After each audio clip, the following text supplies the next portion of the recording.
Mooney turned down a sizable extension prior to last season. We're going to talk about it, break it all down, have some fun, and more. But first, we got to play that intro. Now tuned in to Chicago Bears Central, your number one place for all Chicago Bears news and content. What's going on, Bears fans? Welcome to another episode of Chicago Bears Central, your number one spot for everything Chicago Bears related. I'm the host there, Haize, but more importantly, you guys can follow the channel at Chi Bears Central on every social media platform we happen to be on. With that being said, let's go ahead and get into this content, and Steve-O will be joining us shortly, but I want to make this live because I was going to record like a pre-recorded video, but I figured why not go live? Everybody's off work. Let's go ahead and have some fun. But according to Brad Biggs of the Chicago Tribune, Darnell Mooney actually turned down a sizable extension prior to last season that we hadn't known about. According to this direct quote, Mooney could have a better market than some who follow the Bears expect. I don't think teams are going to hold his lack of production in 2023, 31 receptions, 414 yards, one touchdown against him, knowing that Justin Fields didn't work to his backside reads very effectively. That's a cautionary tale here for Mooney as he turned down an extension offer from the Bears before last season started. As I understand it, Mooney had a 3-year deal worth more than $10 million annually on the table. It will probably be hard for him to approach that on the open market. Now, there's a couple of different angles that I want to take from here, right? First up, the fact that the Chicago Bears offered Darnell Mooney, reportedly, according to this, if you believe it, again, take it with a grain of salt, that they offered him a sizable extension considering he was coming off an injury prior to the start of last season. So the fact that they still were, even with that injury, willing to offer him a contract that was upwards of over $20 million annually says that the Bears did still or had high expectations for Darnell Mooney coming into the season. When you add to that many of us had speculated, hey, it's going to come down to Chase Claypool, it's going to come down to Darnell Mooney. Of course, Chase Claypool ended up being absolute garbage. He was traded away. But then, Darnell Mooney really had a down season as well. It paints a picture that the Bears still believed in Darnell Mooney. Now, for whatever you take that with, when it comes down to it, for this offseason, if the Bears are going to go to the table with a respectful offer to Darnell Mooney, but he's not going to get that money out there anywhere. Now, there's also a report that came out late yesterday that Matt Nagy, reuniting him with Matt Nagy over in Kansas City, that the Kansas City Chiefs do have some mutual interest when it comes to Darnell Mooney. That doesn't surprise me too much, especially when you kind of look at how the receiver situation has worked out in KC. But that's something that we just hadn't heard about. Now, again, I take it all with a grain of salt, just because how many things that tend not to leak out at some point. But we'll end up seeing what comes out of that. But yeah, man, we'll see. We'll see. I listen, but the thought to take from this as well is that it seems like Darnell Mooney is ready to go to the open market, and the Bears may not get a chance to re-sign Mooney. Now, some people will take that and look at it and say, okay, that's fine, right? You look at Darnell Mooney's productivity last year, regardless if you look at Justin as being the cause of that or Luke Getsy or anything else, and the Bears have a unique opportunity to add to improve their wide receiver core so much this offseason that losing Darnell Mooney may not be neither here nor there for some Bears fans.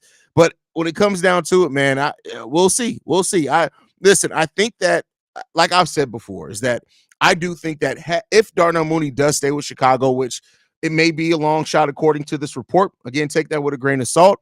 If he does come to Chicago, I think in a Shane Waldron offense is going to look considerably different. I don't think we're going to see a lot of the same mistakes that we saw and how Darnell Mooney was used last year under Luke Getsy.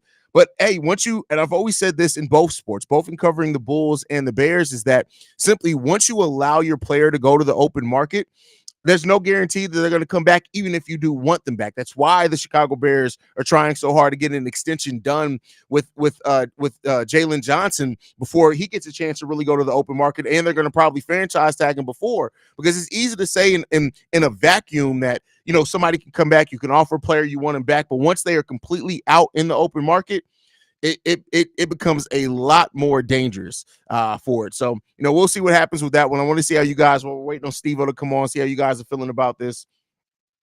Jay Grizz in the building says, see, yes, sir, Ski, I hear, champ. I got your back, Haize. What? I have no idea what you're talking about, bro. I don't know what you're talking about. I like to keep Mooney. I think a lot of Bears fans are kind of more open now to keeping Darnell Mooney, but we'll see where that ends up going. We got Steve-O back in the building. What's going on, Steve-O? What's the word? What's the word, man? So, bro, when you see this report that Darnell Mooney was offered 3 years, over $10 million annually, according to Brad Biggs, how do you feel about that contract offer? I'm not shocked. I mean, well, the contract offered, I didn't know we was gonna give him that. I was shocked to see that, but I feel like it's a little bit more of a respect deal. Like we respect everything you did for us, and we think you can do more. We're also acknowledging that you also had the injuries that you've been dealing with over the past 2 years. But to me, with the whole situation, I didn't think the man was coming back to begin with. Like I thought that man was gone to begin with. So to hear this and that he possibly declined it's not too shocking to me because like when you look at the landscape of when it comes to wide receivers on around of the whole team or the whole team, the whole league, it's too many places where he's more of a significant player that he can be compared to the other team and what he came in here. When he first came in here, he had it looked like he had the opportunity to be one of the one or twos, but as time went on, we realized he really wasn't that. And then we got somebody now in DJ Moore who's a bona fide one, so he know he's not gonna be that. And then we possibly either adding from free agency or drafting somebody that can also be a two, which is also taken away from his spot. So to me, I always felt like he was most likely gone. The system he's been dealing with was annoying. It didn't favor him. So I always knew that it was most likely gone. But I will say I'm shocked he didn't take that money though. Yeah, especially like I said, coming off an injury, because he was coming off a major injury heading into last season. So that was kind of shocking that he didn't. And you kind of look at the expectation. I trying to get in the head of a player, but like coming into last season, you knew you were having DJ Moore, which theoretically was going to take some pressure off you. If you would have had that security, you wouldn't have been worried about whatever Chase Claypool ended up turning into. And it's kind of surprising he didn't take it. Now, that means that Darnell Mooney was ready to bet on himself. Now, it went left because of a lot of different reasons. But hey, it is what it is, man. I'm never gonna be the one to tell you if you feel like you that dude, you can go make your money and bet on yourself and be one of those guys to earn one of those contracts and opportunities to be one of those guys on that team. Go ahead and do it. Now, based off what I've seen, like, I mean, of course you've been injured. I'm going to always bring that up, but you decline to some degree. You decline, especially in numbers. You decline. So I don't see it. To me, for one, I would thought we was gonna do a 1 year prove it deal because I feel like that was more favorable, more something he'd be more willing to do to stay here. But the fact we actually asked him a long time deal, I was like, yeah, he gonna stay. If we ever ask him for a long time deal and it's some decent money, $30 million for a third or fourth is not nothing to sneeze at. So it's a solid contract, but I just know the vibes of the whole team, the whole season was kind of there. Like you see him more physically frustrated than we ever seen him. So I always felt like he was on his way out. And like I said, if you want to go bet on yourself, go do it. Hey, you bet it on yourself coming into the league because you could almost went undrafted. You're not the prototypical size wide receiver. You was typically on the side, went to Tulane, which is not the biggest football program. But hey, if anybody could do it and prove it, I won't be surprised if he proves it elsewhere, and I won't feel no type of way. But hey, thank you for your service, honestly. Yeah, we'll see what comes of it. I mean, here's the thing, and this is kind of how it's hard to judge the market, right? Because had he taken this deal with the season that he had, he would have been locked in to a deal over $10 million coming off a bad season. But now in it's a deep wide receiver class in both the free agency and the draft.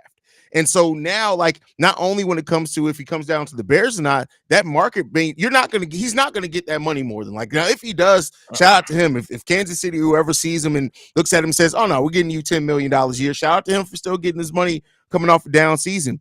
But I just don't expect that money to be there for him. The free agency is deep. The draft class is deep. You can, and then still even with that, you got Tyler Scott still in the wings that it seems like the Bears are still very high on. So this is where betting on yourself can definitely go left sometimes, man. Yeah, I mean, I'm not as high on Tyler Scott as the team might be, but I hope it works out for him because to me, I think they're thinking that they can see a little Darnell Mooney in him, but the difference is Darnell already had better hands than Tyler ever did. Yeah. So I think they're just looking at the speed and everything, which is cool. Like if you can improve on his route running and his hands, hey, that's something we need for sure. But I don't know. Did I say Darnell Mooney? Whatever, Zai, whatever. No, they just making fun of your accent.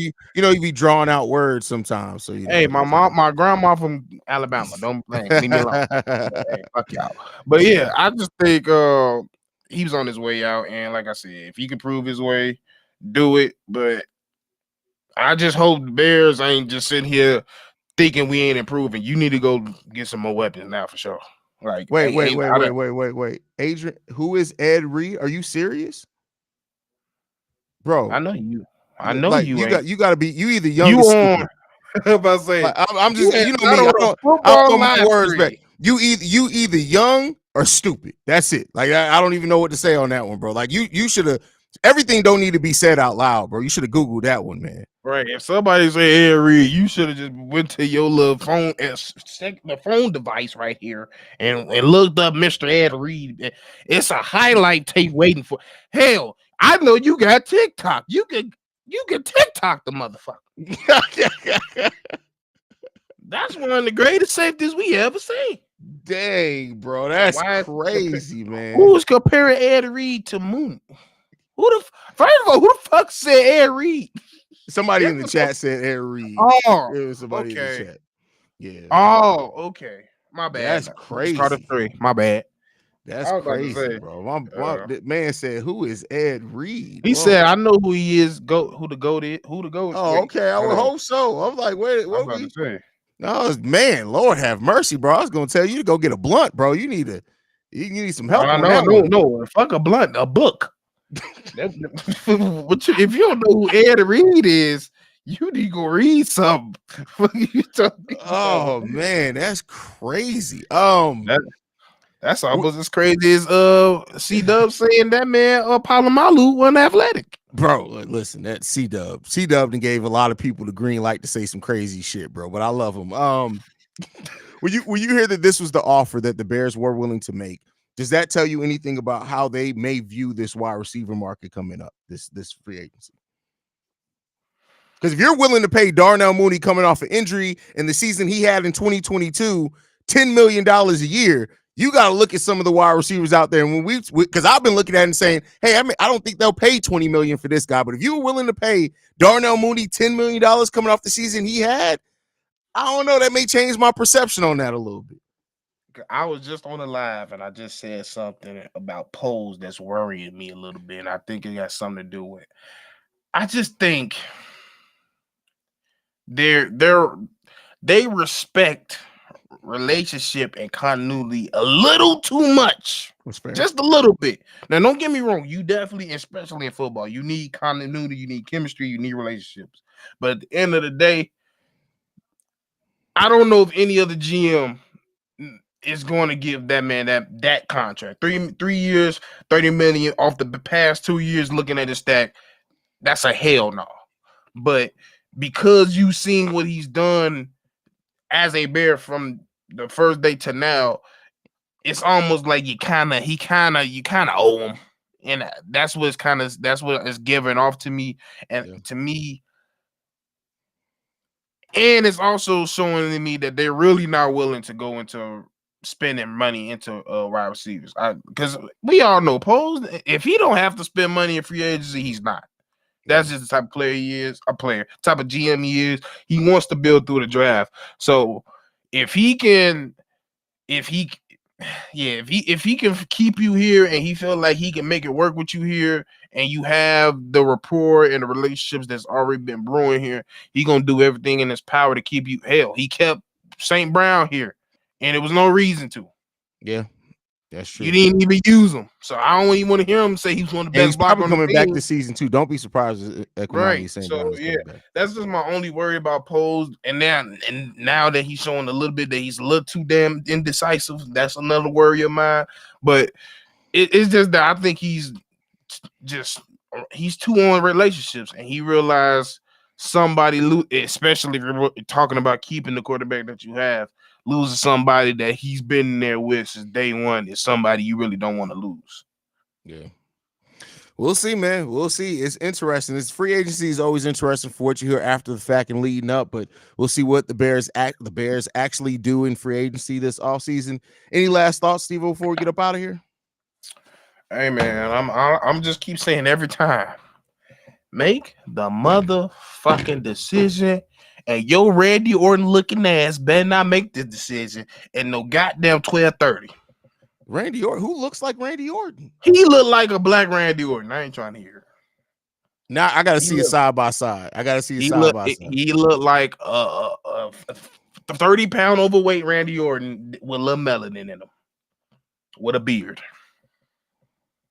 I'll go take a look at that. Make sure you guys are following us at Chi Bears Central. You can send us any feedback, questions, comments, concerns, ChicagoBearsCentral@gmail.com. Lastly, if you guys want to send us any voicemails or text messages, 773-242-9336. Bro, you blew my mind. Because my brain is now trying to rectify him being a black Randy Orton, and I can't. It's not working right now for me, but I love you guys. Ancestors is fighting him up there. Hey, bro, them intrusive thoughts is winning right now. Shot down up, bear down. Love you guys. Peace.